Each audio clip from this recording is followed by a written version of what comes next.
Assalamualaikum warahmatullahi wabarakatuh. Perkenalkan, saya Keila Fredila dari Prodi S1 Keperawatan semester 2. Hari ini saya akan melakukan penyuluhan promosi kesehatan mengenai fraktur. Sebelumnya, apakah teman-teman semua mengetahui apa itu fraktur?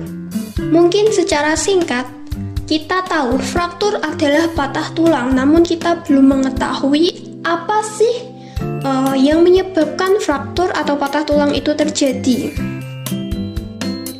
Oke, yang pertama kita akan belajar mengenai pengertian fraktur menurut Sudarat Brunner dalam buku Ajar Keperawatan Medikal Bedah.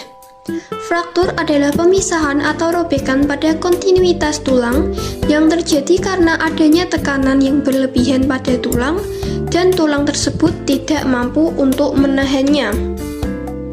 Dengan kata lain, fraktur terjadi ketika ada pemutusan atau rusaknya hubungan yang biasanya ada pada struktur tulang. Kemudian, bagaimanakah tanda dan gejala fraktur? Yang pertama, ada nyeri terus-menerus dan bertambah berat sampai fragmen tulang diimobilisasi, hematoma, dan edema.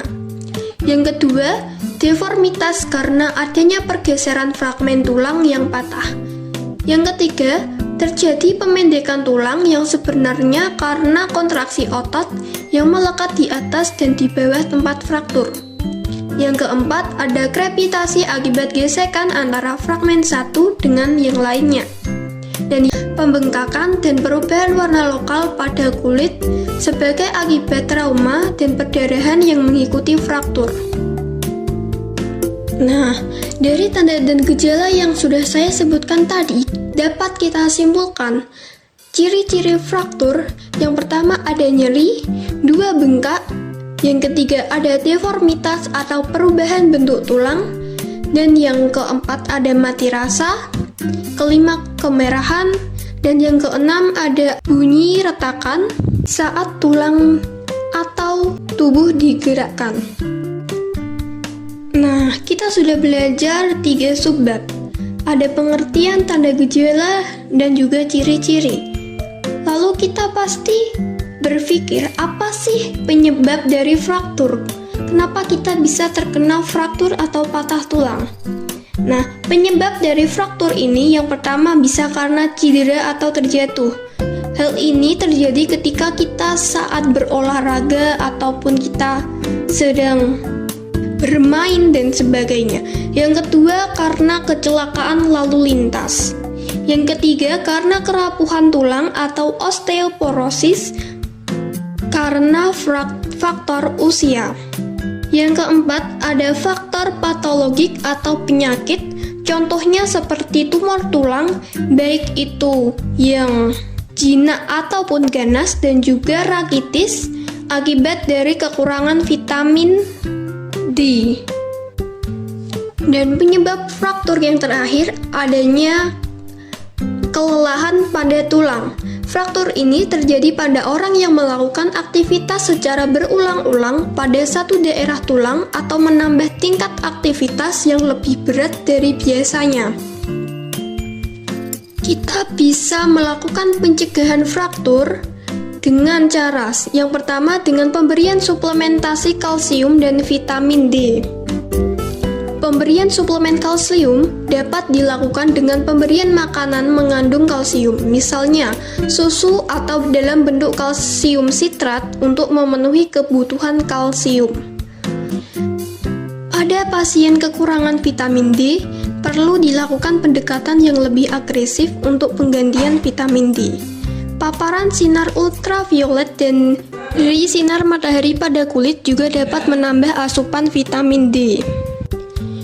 Yang kedua, dengan menghindari faktor risiko yang dapat dimodifikasi seperti merokok dan konsumsi alkohol.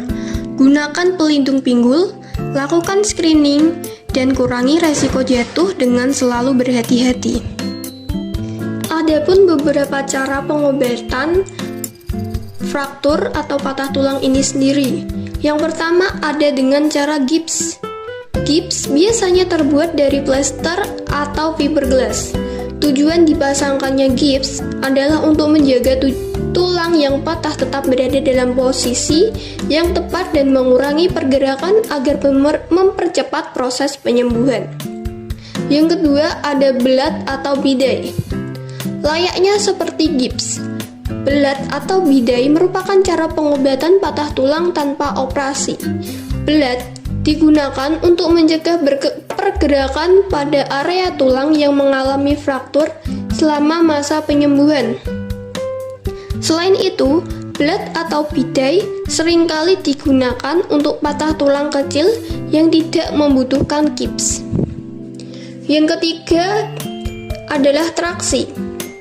Traksi merupakan sebuah alat yang terdiri dari katrol, senar, pemberat, dan rangka logam yang dipasang di atas tempat tidur.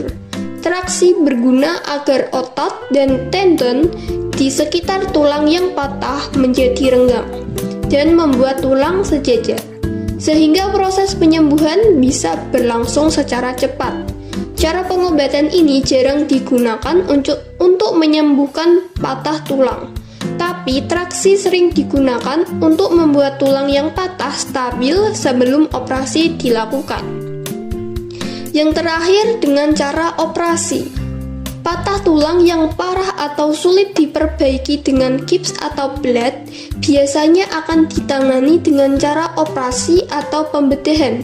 Operasi patah tulang dilakukan guna mengembalikan tulang yang patah ke posisi semula. Umumnya, dokter akan memasangkan pen yang terbuat dari logam pada area tulang yang patah. Oke, mungkin sekian penyuluhan yang bisa saya lakukan. Kurang lebihnya mohon maaf apabila ada kesalahan. Mohon dimaafkan. Wassalamualaikum warahmatullahi wabarakatuh.